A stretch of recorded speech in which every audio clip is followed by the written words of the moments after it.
Beneath the damp earth of a Scandinavian burial mound, a fragment of wool has rested for over 1100 years, defying the natural laws of decay. While iron swords nearby have rusted into brittle husks, this scrap of 9th century diamond twill remains flexible, vibrant, and incredibly strong. This is the story of a textile engineering marvel that predates the Industrial Revolution by a millennium. We are looking at a structure so sophisticated that it resists shearing forces that would shred modern synthetic blends. To understand why this fabric is virtually impossible to tear apart, we must first examine the raw material, the wool of the primitive northern European short-tailed sheep. This wool is not the soft, uniform fluff of modern merino, but a dual-coated armor of coarse outer guard hairs and insulating down. These fibers are rich in lanolin, a natural wax that acts as both a preservative and a structural lubricant. When spun into a triple-ply thread, these lanolin-coated fibers do not merely sit side by side, they chemically and physically bond under pressure. The spinning process itself is a rhythmic exercise in patience. Using a drop spindle to create a high-twist yarn, this high-twist energy stores potential force within the thread, making it act like a miniature coiled spring. Now, imagine the warp-weighted loom, a vertical frame where the vertical threads are held taut by heavy stones. The stones provide a constant, unrelenting tension that no modern mechanical loom can perfectly replicate. As the weaver begins the pattern, they are not just interlacing threads, but constructing a complex geometric lattice.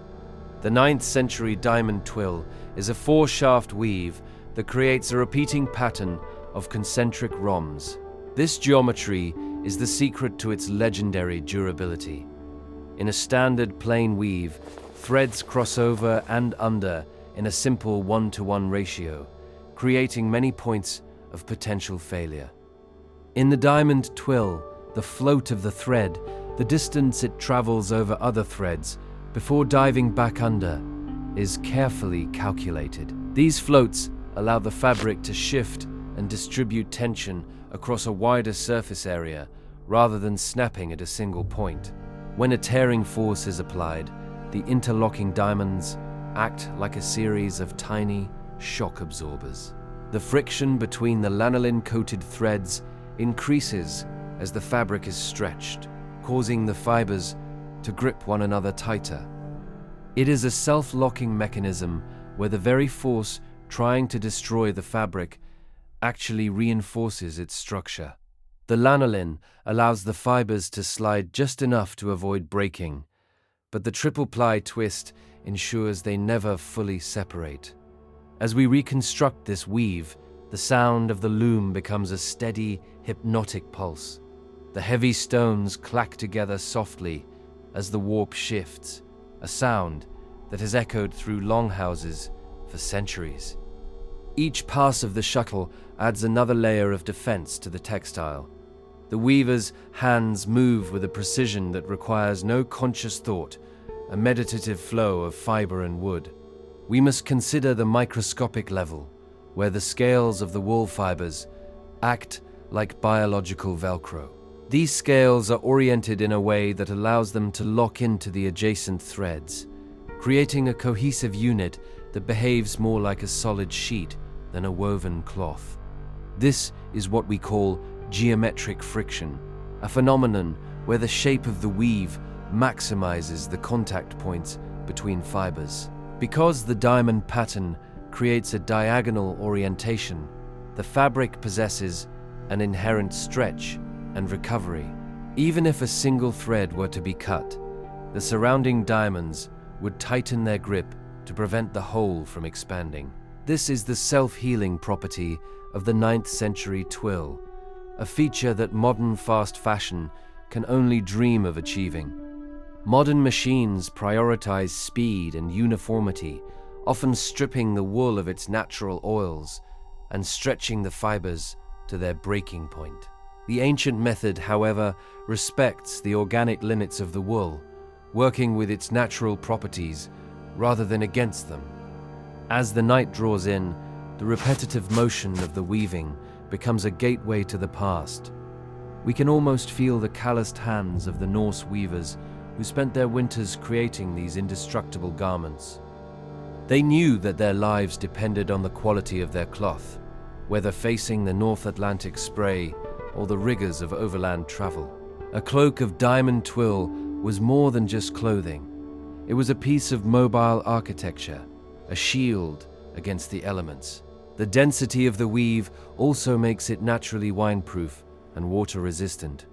The lanolin repels moisture, while the tight diamond structure prevents the wind from penetrating the gaps between threads.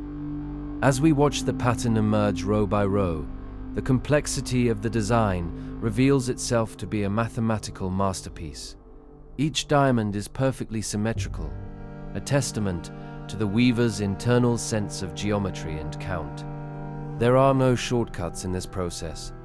Every inch of fabric represents hours of spinning and days of weaving.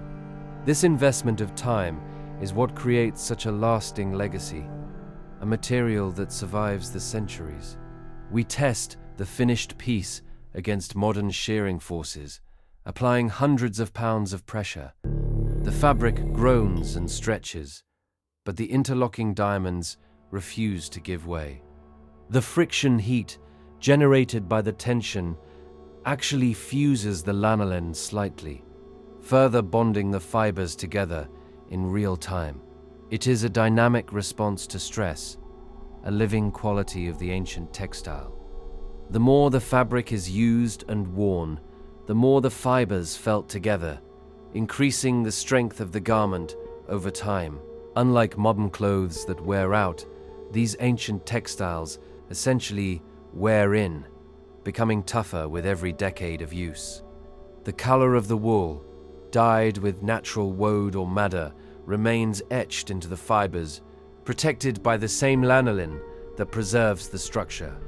We see deep blues and earthy reds that have not faded despite the passage of an eon.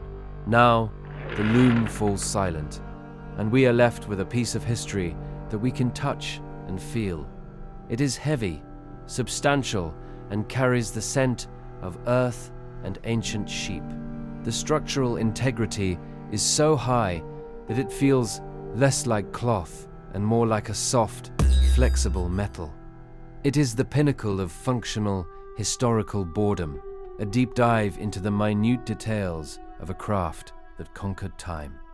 As you look at the intricate lines of the diamond twill, let your mind rest on the sheer permanence of the work. There is a profound peace in knowing that some things are built to never fall apart. The fibers are locked, the tension is set, and the pattern is eternal. Close your eyes and imagine the rhythm of the warp-weighted loom, the steady beat of the weaver's heart, and the slow growth of the unbreakable cloth.